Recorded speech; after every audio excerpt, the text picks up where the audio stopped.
I'm Andy Patton, and this is Rhyme and Reason from the Rabbit Room.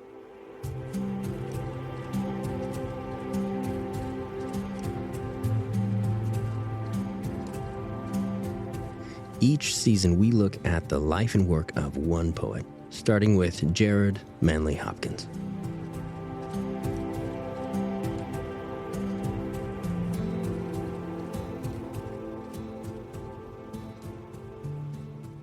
A few years ago, my wife and I were walking along the West Highland Way in Scotland. In the middle of a grueling stretch of trail along the shore of Loch Lomond, we came to a tiny village called Inversnaid. It was the off-season, and the hotel was closed, so we filled our water bottles up at the tap outside and sat on the bridge, letting our feet hang over the edge above a small stream as we ate lunch. Beneath us, the noisy stream bounced its way down the hillside to Loch Lomond, and we thought about Hopkins and the poem that he wrote about that very stream. Now here is Inversnaid by Gerard Manley Hopkins.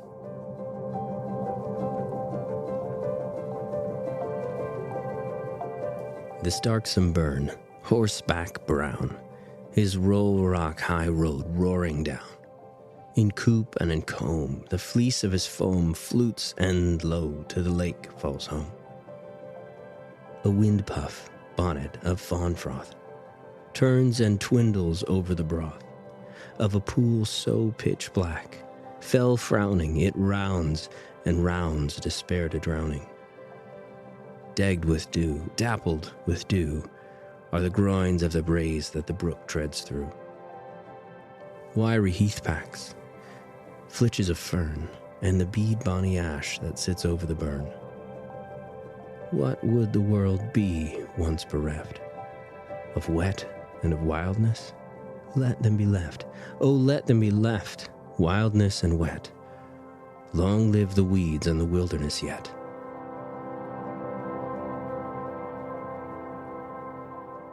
This poem can be confusing at first glance, but we can let that confusion be our guide into what it takes to understand what Hopkins is doing in his poetry, which can be hard to understand, to put it mildly, and that actually didn't bother him very much. Rather, he saw readers' initial confusion as just a bump on the path to a deeper understanding of what he was up to in his poetry, but he didn't think it was worth changing anything for. Hopkins was always just going to write the way he was going to write. Once one of his friends wrote him a letter, and he said he was confused by one of his poems and didn't like it, and actually that he would not read it again for any sum of money. In his reply, Hopkins wrote, "I cannot think of altering anything. Why should I?"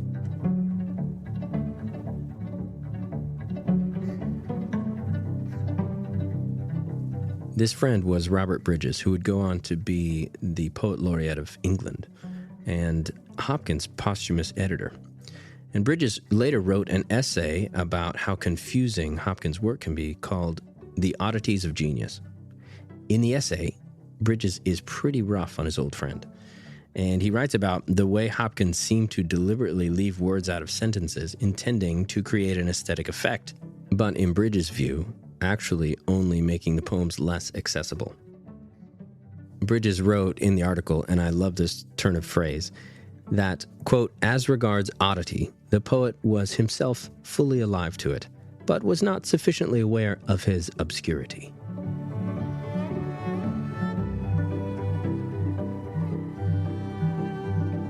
In other words, Hopkins knew he was putting things in new ways, in novel language, but he couldn't understand why no one could understand him. If he strayed from the beaten path, why couldn't others follow the trail he blazed? Bridges also draws attention to the unconventional things Hopkins did with his rhymes, saying, quote, "The rhymes, where they are peculiar, are often repellent, and so far from adding charm to the verse that they appear as obstacles." Ouch. Bridges quotes Hopkins responding to challenges about his rhymes by saying this, "Some of my rhymes I regret, but they are past changing. Grubs in amber. and there are only a few of these. Others are unassailable. Some others, again, there are which malignity may munch at, but the muses will love. And there's a turn of phrase for you. Malignity may munch at, but the muses will love. He's basically saying, okay, you don't like my rhymes, but hey, the muses do.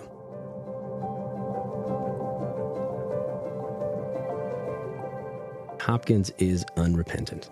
This is a poet who knows what he's doing and who believes in what he's doing, even in the face of nearly uniform criticism.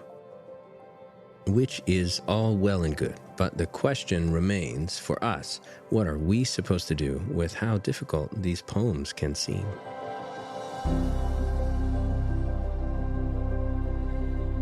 Well, as with any great work of art, you gotta give yourself time. It takes time for the subtler beauty and wisdom in the work to make an impression on us, or to even register to us. I've heard it said that you need to read any poem of Hopkins 12 times. When you hear how he responded to his friend's criticism, you get the sense that he didn't really want his poems to be understood at one glance. He wanted to let the poems linger inside people and release their beauty and their meaning slowly over time. And that seems to be the way it works. In the first few readings, you just take in the words and enjoy the sound of them and the way they roll against each other. Around the 6th or 7th reading, you start to see the things he's saying in his own weird way. And by the 10th or the 12th reading, it seems like the only way it could have ever been said, just like this. Just these strange and beautiful words, just this way and no other.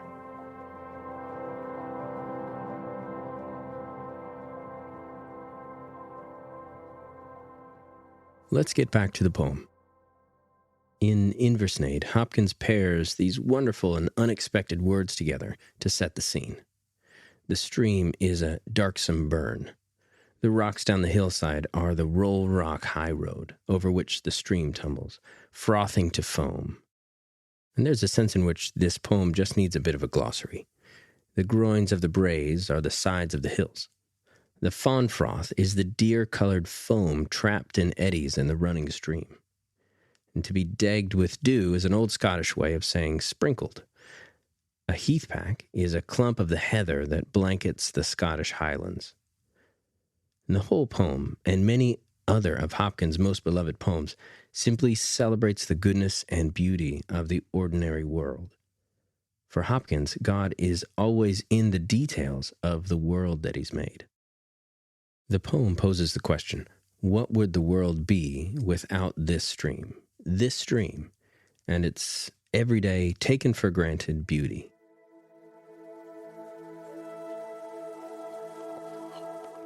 The thing about the stream beside the Inversnaid Hotel is that it's not even big. It's small.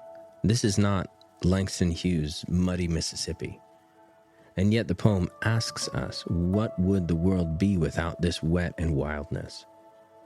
That Hopkins has dedicated 16 lines to the details of one stream, the color of it, the sound of it, the vegetation above the stream, the way the foam spins on the surface, is his answer to the question.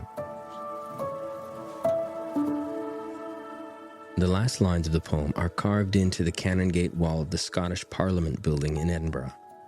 It reads, "Let them be left, oh let them be left, wildness and wet, long live the weeds and the wilderness yet."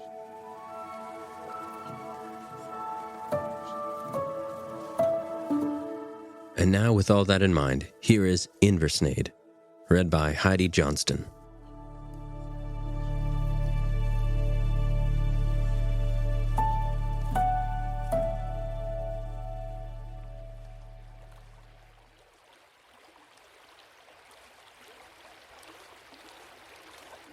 This darksome burn, horseback brown, his roll rock high road roaring down in coop and in comb, the fleece of his foam flutes, and low to the lake falls home. A wind-puff bonnet of fawn froth turns and twindles over the broth of a pool, so pitch black, fell frowning it rounds and rounds, despair to drowning. Degged with dew, dappled with dew, are the groins of the braes that the brook treads through. Wiry heathpacks, flitches of fern, and the bead bonny ash that sits over the burn. What would the world be, once bereft of wet and of wildness? Let them be left, oh, let them be left, wildness and wet. Long live the weeds and the wilderness yet.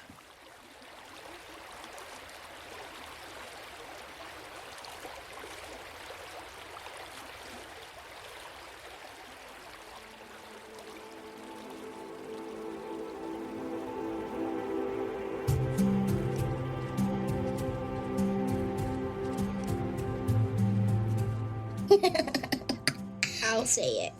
The music from this episode was from If I Wait by Dear Gravity. A Soaring Swan Sister by Ardie Son.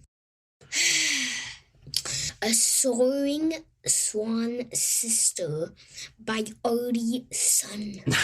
Good, but without the sassy exasperation. Okay. Sunday Afternoon By IamDayLight. by IamDayLight. And Pure Land by EVOE. The sound design and editing is by Nate Sheppard. You can get more poetry from the Rabbit Room. By subscribing to our newsletter. Subscribe link. By subscribing to our newsletter. Yeah, good job, good job. Could we just listen to the parts where we laugh a lot? Let's try to get through the rest of the world. No.